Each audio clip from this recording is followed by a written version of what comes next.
Shalom Bapak Ibu Saudara, mari pagi hari ini kita siapkan tempat yang terbaik buat Tuhan Yesus, biar Dia hadir bertata dalam hidup kita. Terima kasih Tuhan buat semua anugerah-Mu dalam hidup kami.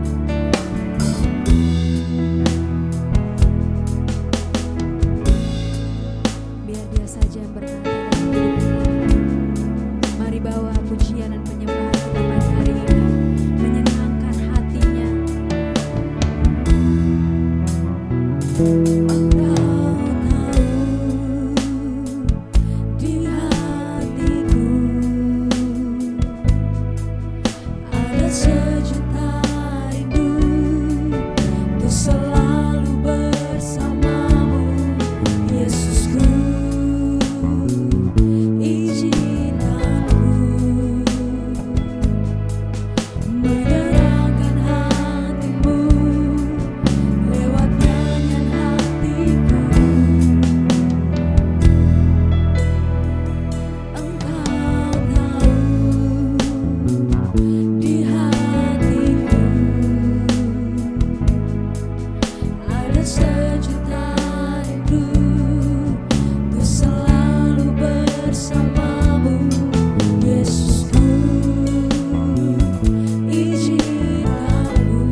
Kau yang ku andalkan di setiap langkah hidupku. Tak terbatas kasih-Mu, tak terbatas kasih-Mu,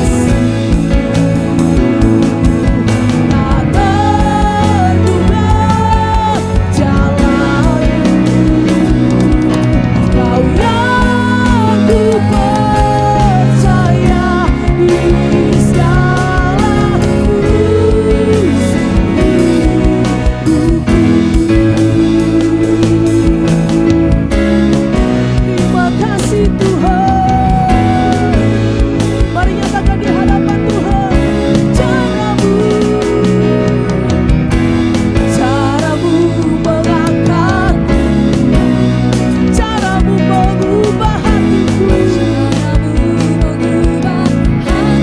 terima kasih Tuhan. Caramu menuntunku, tak terbatas di dalam hidupku. Caramu mengangkatku, caramu mengangkat. Terima kasih. Caramu mengubah hatiku, caramu menuntunku, tak terbatas di dalam hidupku.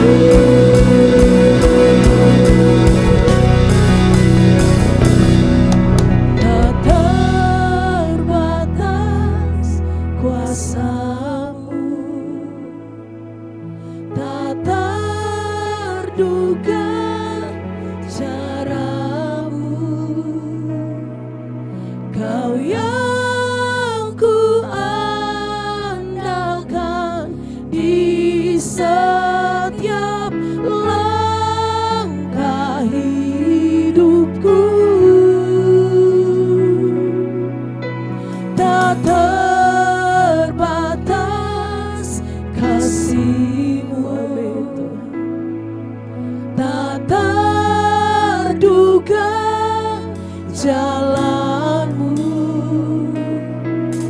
Kau yang ku percaya di segala musim. Mari lambaikan tanganmu, nyatakan tak terbatas, tak terbatas kuasa-Mu, tak terduga cara-Mu. Kau yang ku andalkan di setiap langkah hidupku. Tak terbatas kasih-Mu, tak terduga jalan-Mu. Kau yang ku percaya di segala musim. Kau yang ku percaya, Kau yang ku percaya di segala musim hidupku. Dengan iman nyatakan di hadapan Tuhan. Kau yang ku percaya di segala musim hidupku. Sorak-sorak bagi Tuhan. Haleluya. Kau tak terbatas Tuhan. Bapa di dalam surga, Tuhan Yesus, setelah kami memuji-muji Engkau Tuhan, dan setelah kami sudah meninggikan Engkau pada saat ini, pagi hari ini kami sungguh mengucap syukur karena Engkau Allah kami yang beserta dengan kami ya Bapa. Dan pada saat ini juga kami mau naikkan doa kami ke hadapan-Mu. Tuhan, Engkau tahu pada saat ini kondisi di sana sini yang menggetarkan hati. terjadi peperangan, terjadi perebutan akan negara-negara yang ada.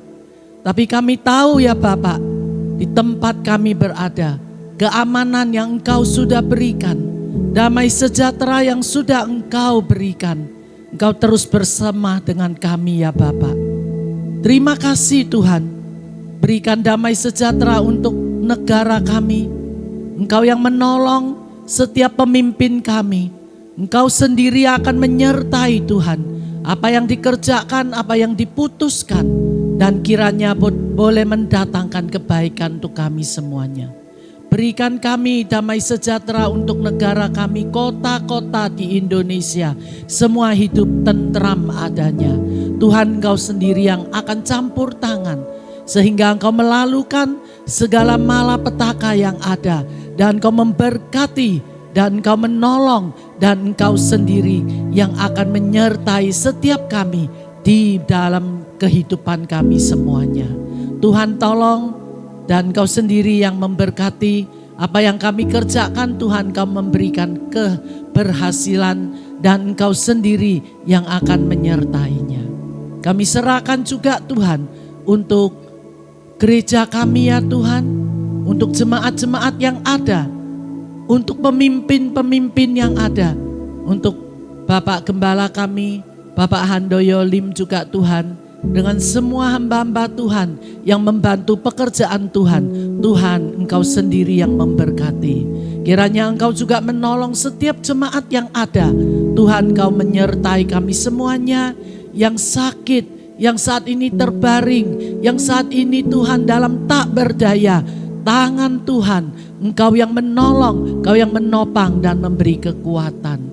Yang saat ini kekurangan, Tuhan Engkau yang mencukupkan, Tuhan yang memberkati. Apapun juga kondisi kami Tuhan, tidak ada satupun yang Engkau lalukan. Kami mohon berkat-Mu saja ya Bapak. Engkau sungguh luar biasa. Kami serahkan Tuhan, gereja kami, pemimpin kami, jemaat kami, semua di dalam tangan Tuhan. Semua pengurus Tuhan, semua wadah Tuhan berkati. Terima kasih Tuhan Yesus, terima kasih. Kami serahkan dalam tangan Tuhan. Tidak ada satu yang terlewatkan. Sebentar kami akan mendengarkan firman Tuhan. Tuhan, Engkau sendiri yang menyertai kami untuk memasuki akan hari yang baru. Biarlah firman-Mu boleh menjadi kekuatan di mana Tuhan beserta dengan kami. Terima kasih Tuhan Yesus. Dalam tangan Tuhan Yesus kami sudah berdoa dan mengucap syukur. Haleluya. Amin. Salam Bapak Ibu yang dikasih oleh Tuhan. Ya, semoga pagi hari ini semua diberikan kesehatan dan kekuatan daripada Yesus Kristus. Saya mengucapkan terima kasih kepada Bapak Gembala yang telah memberikan kesempatan bagi saya untuk sama-sama kita belajar tentang kebenaran firman Tuhan. Pada pagi hari ini kita akan sama-sama belajar tentang legasi atau warisan. Setiap orang dalam hidup ini pasti akan meninggalkan sesuatu sebelum kita dipanggil oleh Tuhan. Jadi apa biasanya yang diingat oleh orang-orang yang ditinggalkan oleh kita? Ada juga orang yang meninggalkan harta, kekayaan, tanah, dan juga meninggalkan aset yang berharga, meninggalkan reputasi, meninggalkan nama yang besar, meninggalkan buku atau karya seni. Tetapi mari kita tanyakan kepada diri kita masing-masing pada pagi hari ini, apa warisan yang besar yang sedang kita persiapkan untuk generasi di bawah kita? Apa yang ditinggalkan oleh kita sebagai orang tua, sebagai pimpinan gereja, atau sebagai senior di tempat kerja?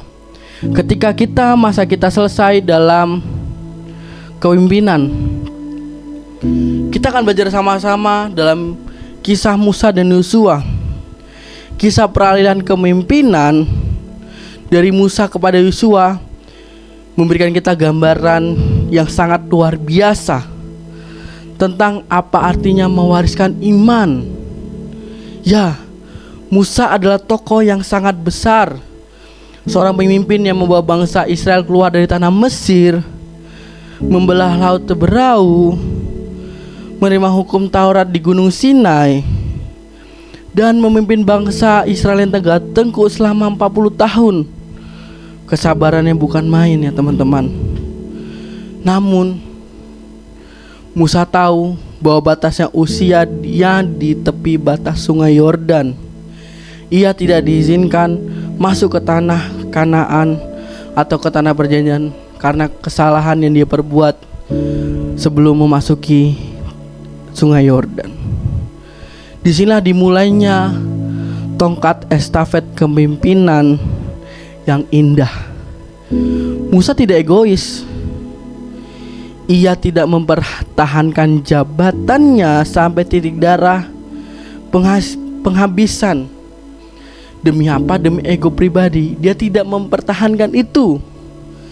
Sebaliknya, ia fokus mempersiapkan Yosua untuk melanjutkan tongkat kepemimpinan, memimpin bangsa Israel masuk ke dalam tanah Kanaan. Ya, hari ini, pagi hari ini, mari kita sama-sama belajar 3 prinsip utama tentang warisan iman dari kisah Musa dan Yosua. Ya, poin yang pertama, warisan dimulai dengan ketaatan kepada visi Allah. Ya, saudara-saudara, poin pertama yang harus kita pelajari adalah warisan iman tidak pernah berpusat pada ego kita, melainkan pada visi Allah. Ya, warisan iman yang sejati itu ada orientasi total kita kepada visi Allah, bukan kepada diri sendiri. Musa paham betul umat Israel ada kepunyaan Allah, bukan miliknya pribadi. Ketika Allah memberitahu Musa bahwa tugasnya selesai di tepi sungai Yordan, reaksi Musa sungguh luar biasa. Ia tidak menggerutu, ia tidak protes kepada Tuhan. Apa yang dilakukan Musa? Dalam Bilangan 27 ayat 16, ia berkata, ia berdoa kepada Tuhan, biarlah Tuhan Allah dari roh segala makhluk mengangkat atas umat ini seorang yang mengepalai mereka.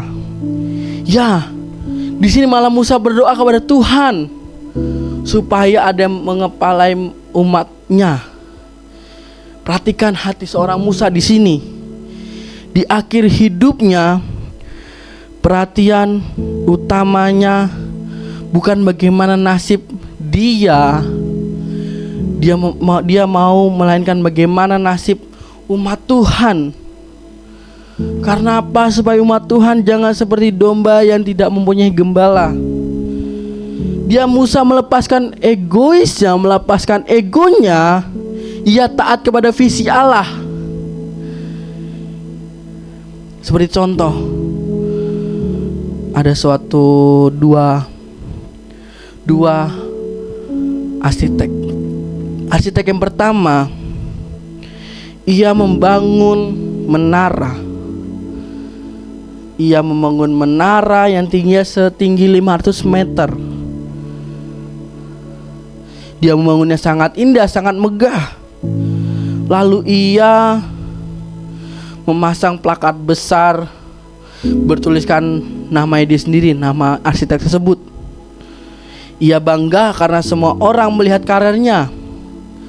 Tetapi 20 tahun kemudian, tanah di bawah menara itu mulai ambles karena sang arsitek tidak memperhatikan kondisi geografis tanahnya. Menara itu miring dan akhirnya roboh, dan semua orang melupakan namanya. Lalu ada arsitek kedua. Ia ditugaskan membangun jembatan di atas sungai yang deras. Ia diminta kliennya untuk membuat jembatan yang bertahan selama 100 tahun. Sang arsitek tidak memikirkan namanya sendiri, tidak memikirkan egonya. Justru sang arsitek membangun desain fondasi yang sangat dalam dan membeli bahan baja yang sangat terbaik dan membuat saluran pembuangan air yang sangat canggih. Tidak tersumbat, ketika jembatan itu selesai, ia tidak menaruh namanya di pintu gerbang. Yang ia tulis hanyalah dibangun untuk melayani generasi mendatang. 5 tahun kemudian, arsitek pertama sudah dilupakan, gedungnya rubuh. Tetapi jembatan arsitek kedua masih kokoh. Bahkan diperkuat lagi oleh generasi berikutnya. Anak cucu orang yang menyeberang setiap hari tidak tahu siapa nama arsiteknya, tetapi mereka terus menikmati hasil karyanya. Saudara, Bapak Ibu semuanya, Musa adalah arsitek kedua. Ia tidak membangun kerajaannya sendiri. Ia membangun rumah Allah. Ya, ia tidak masuk ke tanah Kanaan, tetapi ia tidak mempertahankan egonya. Ia melepaskan egonya. Tetapi asal visi Allah terlaksana. Pertanyaannya, apakah kita sedang membangun menara untuk nama kita sendiri, ataukah kita sedang membangun jembatan untuk generasi sudah kita?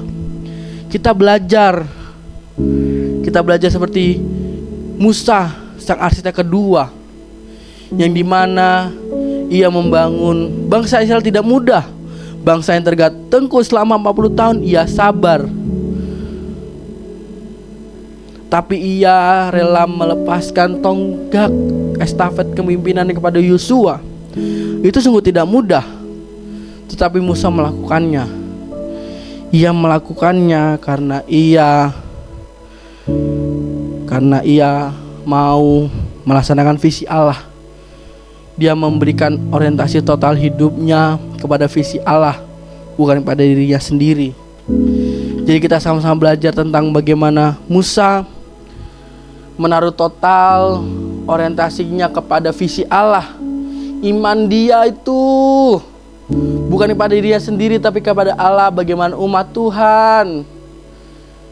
Ia tidak mempertahankan egonya walaupun dia tidak masuk ke tanah Kanaan. Ia tidak bilang bahwa biar aku mati di sini, baru kau pergi ke tanah Kanaan. Tidak. Tetapi ia melegasikan warisannya kepada Yosua. Tongkat estafet kepemimpinannya kepada Yosua. Tetapi Yosua tidak serta-merta langsung menjadi pemimpin. Tidak, Bapak Ibu Saudara. Ia dipersiapkan melalui proses pendampingan. Ya, warisan Musa kepada Yosua itu dipersiapkan melalui proses pendampingan, mentoring atau fathering kepada Yosua. Ya, sama-sama kita tahu bahwa mentoring, fathering itu sangat penting bagi generasi kita. Jadi warisan iman tidak terjadi secara mendadak atau instan, melainkan dipersiapkan melalui proses pendampingan. Yosua tidak tiba-tiba jatuh dari langit menjadi pemimpin Israel, tidak. Dalam kitab Keluaran kita membaca bahwa Yosua adalah abdi Musa dalam masa mudanya. Yosua tinggal dekat kemah pertemuan. Ia melihat bagaimana Musa berdoa, bagaimana Musa bergumul, bagaimana Musa bergaul karib dengan Allah. Ia melihat semua itu dalam sejak masa mudanya. Yosua adalah abdi Musa yang sangat luar biasa. Ya, Musa secara sengaja membawa Yosua dalam kehidupan devosinya. Untuk apa? Untuk membagikan kehidupan dia kepada Yosua. Ya, seorang pemimpin, kita mau mentoring orang, kita mau fathering orang, kita harus punya namanya hati dulu. Hati dan iman kepada Allah. Baru bisa kita meneruskannya kepada generasi selanjutnya. Ya, Yosua sekarang sangat banyak. Jadi kita harus mempersiapkan mereka melalui proses pendampingan, melalui proses mentoring, melalui proses fathering. Jadi di sini ada dua hal indah yang terjadi. Dari sisi Musa, Musa tidak merasa terancam dari kehadiran anak muda seperti Yosua. Ia memiliki kerendahan hati untuk membina dan memberi ruang bagi Yosua untuk berkembang. Dari sisi Yosuanya, Yosua memiliki hati seorang pembelajar. Ia setia melayani dalam hal-hal kecil sebelum dipercayakan tanggung jawab hal yang besar. Jadi, sebagai contoh Bapak Ibu Saudara, kisah tukang kayu dan anak magang. Di sebuah desa ada seorang tukang kayu, ada seorang tukang mebel bernama Pak Mamat. Tangannya sudah keriput tetapi hasil karyanya luar biasa indah, sangat halus dan terkenal di mana-mana. Tetapi suatu hari ia didatangi oleh seorang pemuda yang bernama Budi. Budi ingin belajar kepada Bapak Mamat. Bagaimana sih membuat ini, Pak? Gitu. Paling Budi berpikir seperti ini, paling besok aku sudah bisa membuat kursi.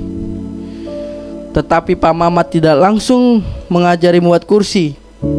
Hari pertama Pak Mamat menyuruh Budi untuk merapikan paku di bengkel. Lalu hari kedua ia menyuruh Budi mengampelas kayu selama berjam-jam. Lalu Budi mulai bosan dengan rutinitas tersebut. Dia bertanya kepada Pak Mamat, "Kapan saya belajar mengukir, Pak?" Tanyanya kepada Pak Mamat. Pak Mamat cuma tersenyum. "Kamu pikir mengukir itu hanya soal pahat dan palu? Mengukir itu soal kesabaran. Kalau kamu tidak sabar mengampelas, kamu tidak akan sabar mengoreksi satu kesalahan goresan sedikit pun. Kalau kamu tidak tahu letak paku, kamu tidak akan tahu di mana titik lemah kayumu." Selama 3 tahun, Budi melakukan rutinitas seperti merapikan paku, terus mengampelas selama berjam-jam. Ia melakukan itu setiap hari selama 3 tahun. Budi tidak pernah membuat kursi selama 3 tahun. Tetapi ia hafal setiap jenis kayu.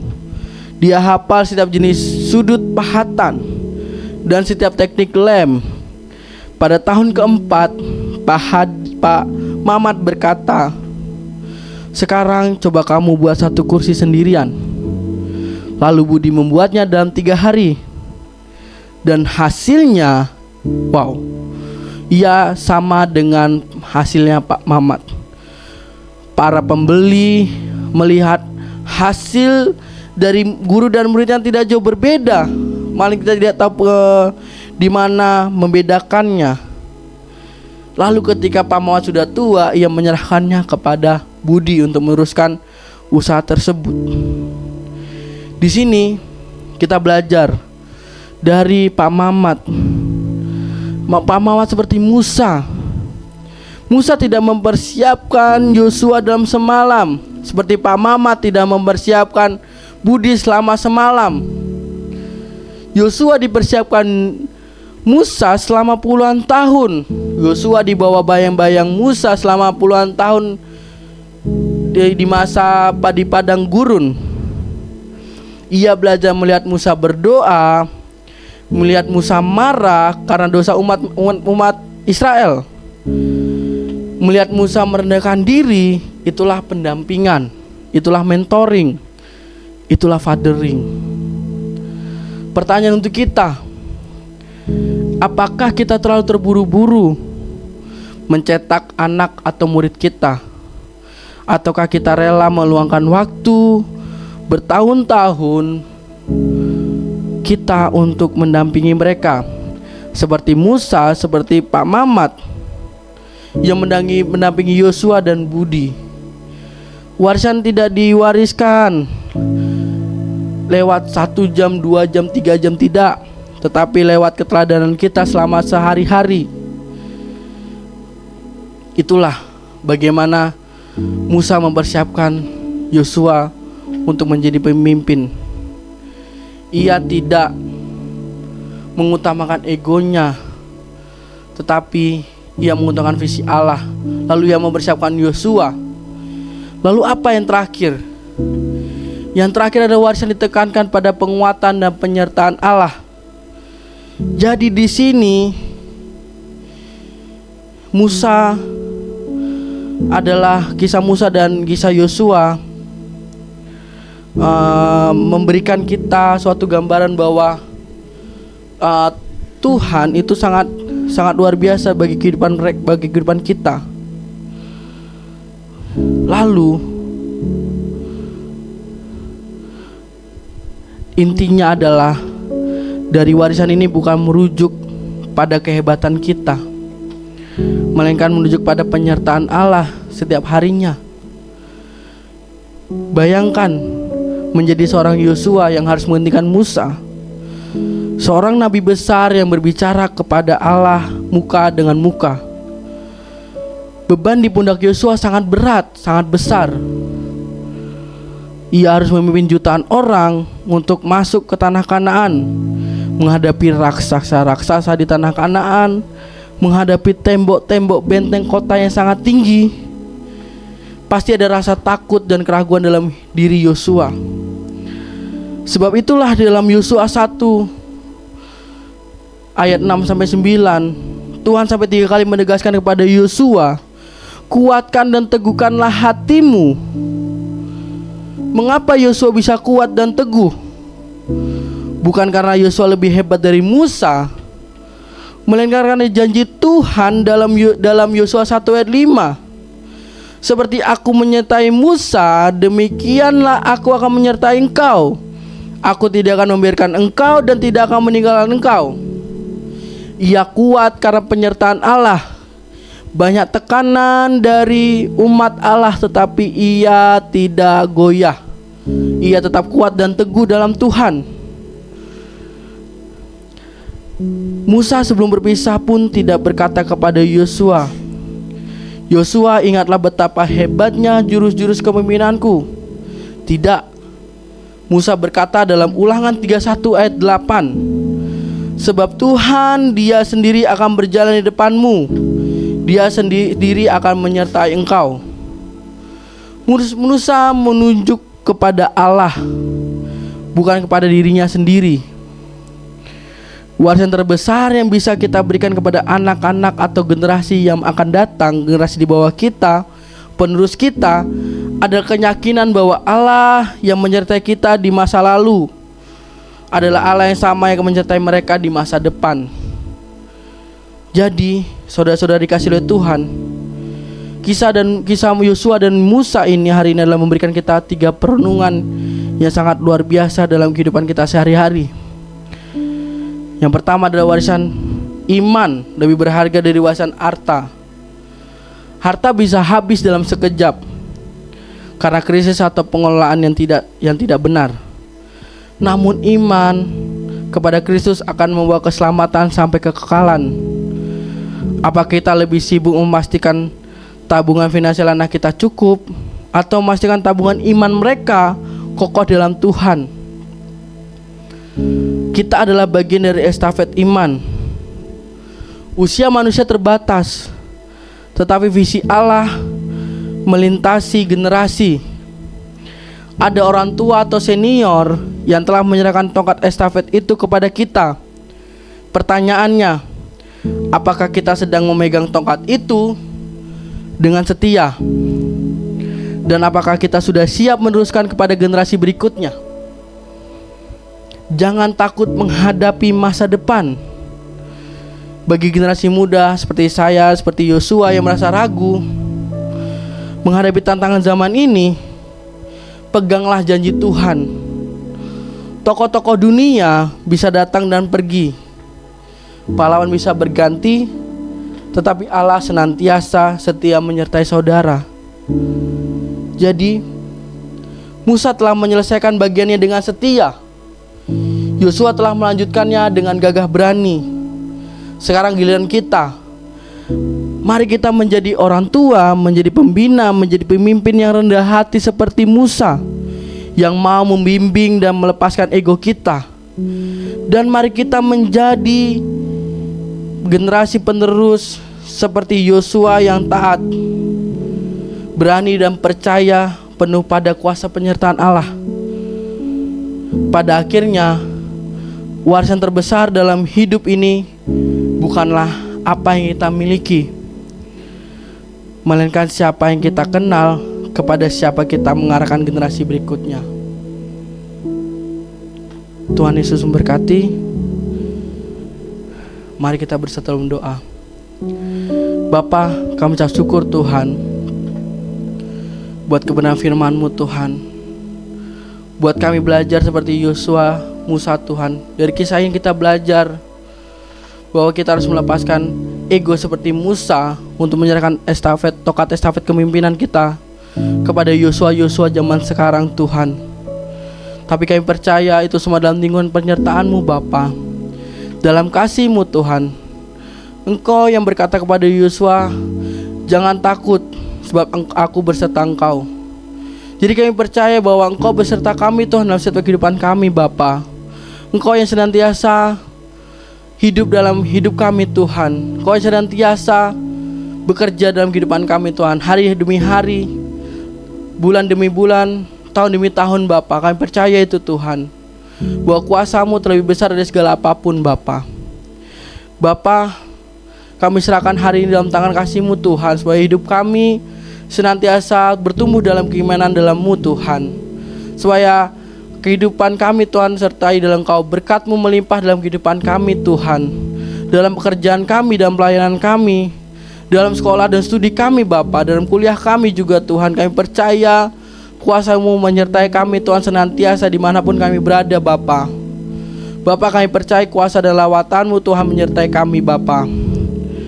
Mari saudaraku, terimalah berkat dari Allah Bapa, cinta kasih Tuhan Yesus Kristus, dan persekutuan dengan Roh Kudus menyertai senantiasa sekarang sampai selama-lamanya.